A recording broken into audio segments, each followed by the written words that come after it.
Ito po yung 3-in-1 window custom board. So, pwede siya ma-set up to coin changer, pwede rin coin counter, at saka pwede rin window timer. So, try natin i-wire. Madali lang po siya, plug and play lang po. Meron siyang mga port, meron din mga label. So, sundan lang natin yung label. So, madali lang po siya. Start tayo dito sa LCD. So, ang LCD, meron siyang label dito. Ground, BCC, SDA, at saka ECL. So, dito din sa board, meron din siyang label, display. Dito. So, saksak lang natin. So, label to label yan. Dapat.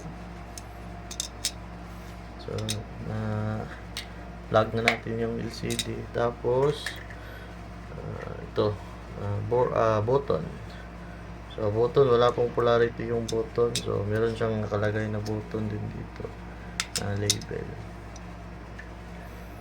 Then, ito. Saksak natin to dito.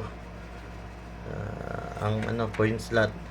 So, ang coin slot, meron siyang label din dito. 12 volts, coin, at saka ground.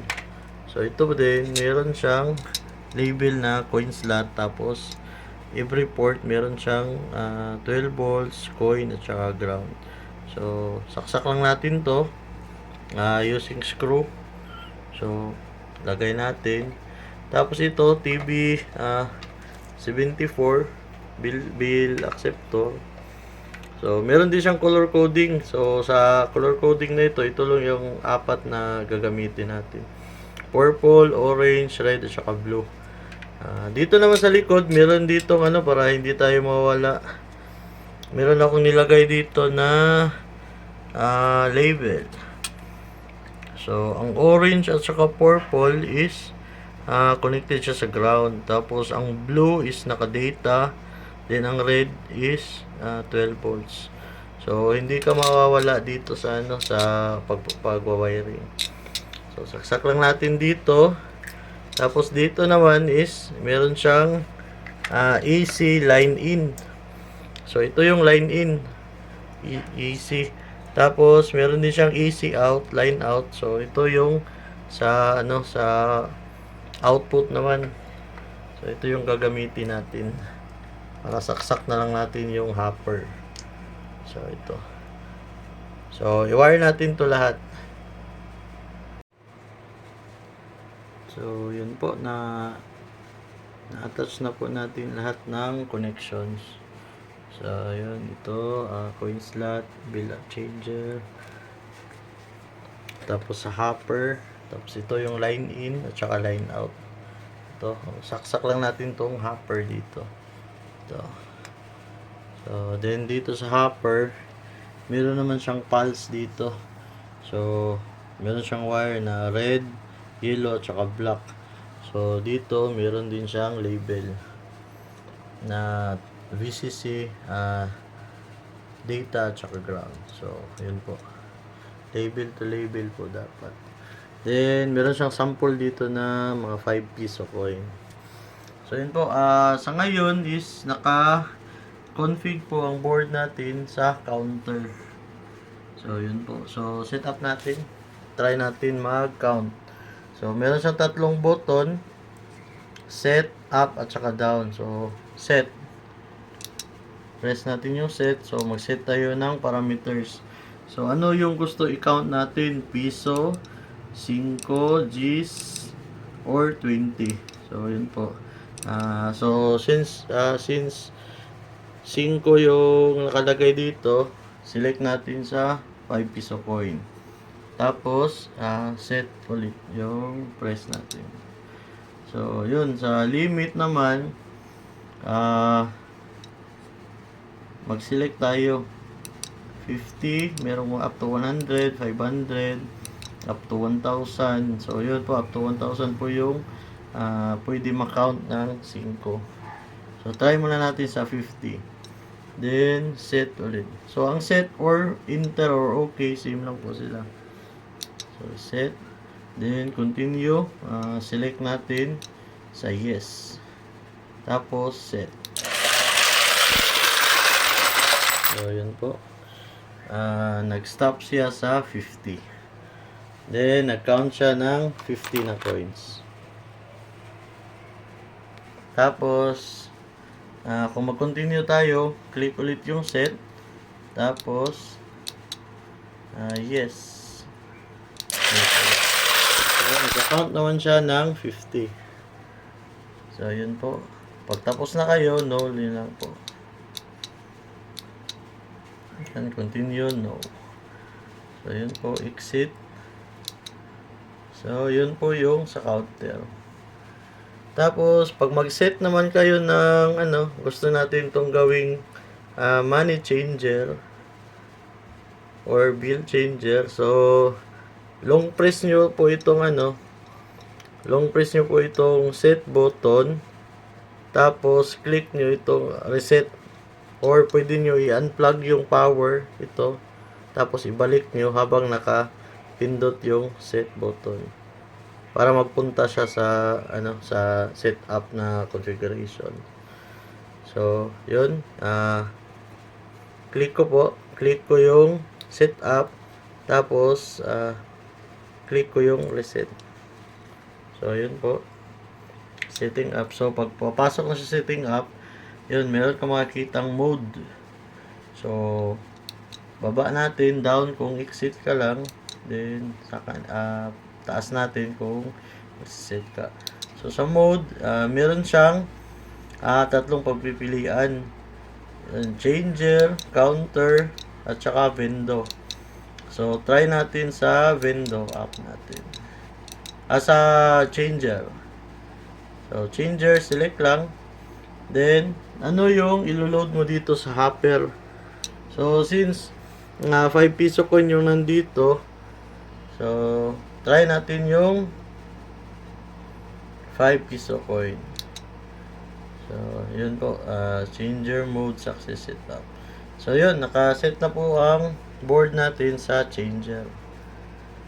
Try natin.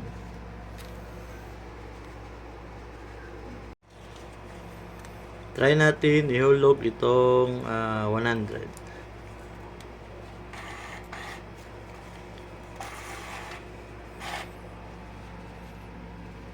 So yun po, 100. Tapos button. Click natin yung button. So yun po. Bali, nag-change siya ng 100. So hindi ko na bibilangin kasi na-check ko na yung accuracy ng ng board. So accurate po yung change niya at saka yung counting niya. Try naman natin sa 50.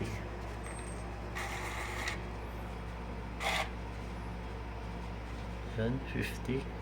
So click natin yung button. So yun po, 50 po yan. So yun po yung sa changer natin. Now try naman natin yung window na mode. So again, press ang setup tapos reset button. Ayan po. So pag mag-setting up na siya, i-release nyo lang yung set button, tapos click yung set mode, tapos down, tapos nasa window na tayo. Yun. So, set natin yung per hour na rate. Let's say 100. So, 100 by 10 yung dito, increment. So, 100 per hour. So, yun po. Okay. Set. So, naka-window mode na tayo. Ayun po. So, try lang natin yung yung load natin. Kunin natin tong hopper. Tapos replace natin to sa bulb.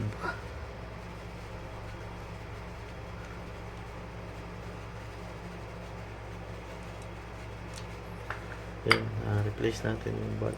So ito na yung load natin ngayon. So try natin yung 100.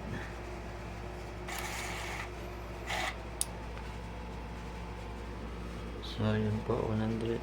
So, automatic na po siya iilaw. Tapos, makikita mo yung remaining niya, 59 minutes. So, yun po yung window. So, after pag mag-zero na yung time, so automatic ito mag-off yung load. So, itong mode na to is ginawa natin para sa mga application like gymnasium na rentals.